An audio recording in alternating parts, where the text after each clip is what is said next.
Que je préside ici à Madina Birassou, au nom de Monsieur le Président de la République, son Excellence Bassirou Diomaye Diakhar Faye, et au nom de Monsieur le Premier ministre Ousmane Sonko, cette cérémonie qui marque le lancement officiel des travaux de 2 projets d'hydraulique rurale structurants pour la région de Ziguinchor. Il s'agit d'une part du projet de renforcement des systèmes d'alimentation en eau potable dans la région de Ziguinchor, qui couvre les communes de Kataba 1, Dignaki, Djembereng et Oukout, et d'autre part du projet de renforcement des ouvrages hydrauliques de la commune d'Enampor et dans l'arrondissement de Niassia.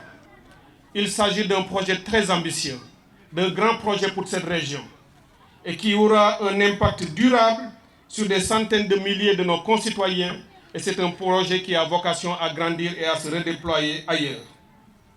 De manière globale, pour ne pas revenir sur les statistiques qu'il a déjà données, sur le nombre de localités touchées, sur les communes, le nombre de forages à réaliser, le linéaire en termes d'extension, mais également les branchements sociaux qu'il a bien voulu dire, tout cela sera fait sur un montant global de 4 milliards 116 millions de francs CFA, avec près de 3 milliards investis par l'État du Sénégal et près de 1 milliard 200 millions par les différents partenaires qui se sont mobilisés.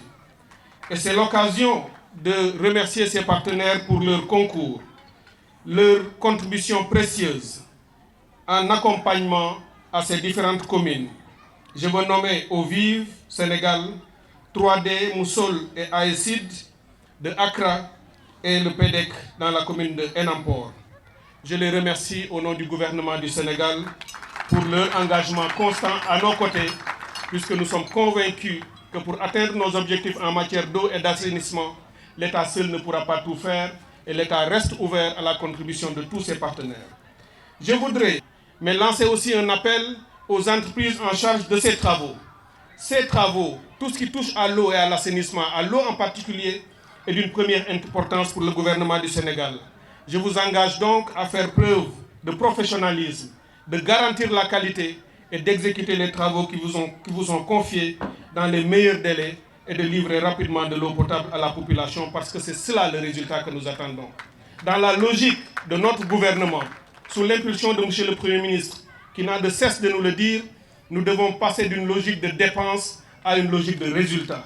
Je vous ai dit qu'il s'agit de projets autour de 4 milliards, comme on en fait beaucoup d'autres ailleurs, mais au-delà de cet argent, ce que je veux voir dans quelques mois, c'est de l'eau couler dans les robinets, dans les maisons, ici dans la commune et dans toutes les autres communes qui nous entourent. C'est cela le plus important.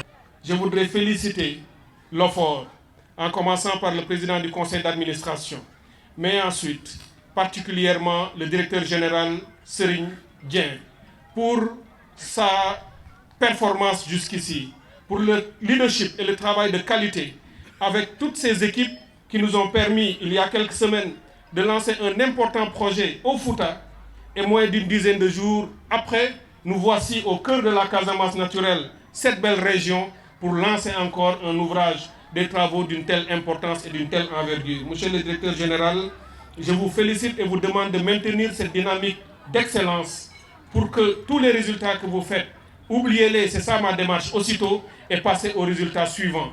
Puisque dans notre ministère, le verre doit toujours être à moitié vide. On ne doit pas le voir à moitié plein. Nous ne devons pas nous enorgueillir de ce que nous réalisons. Nous devons en faire un temps plein pour aller plus vite et plus loin en matière d'accès à l'eau potable.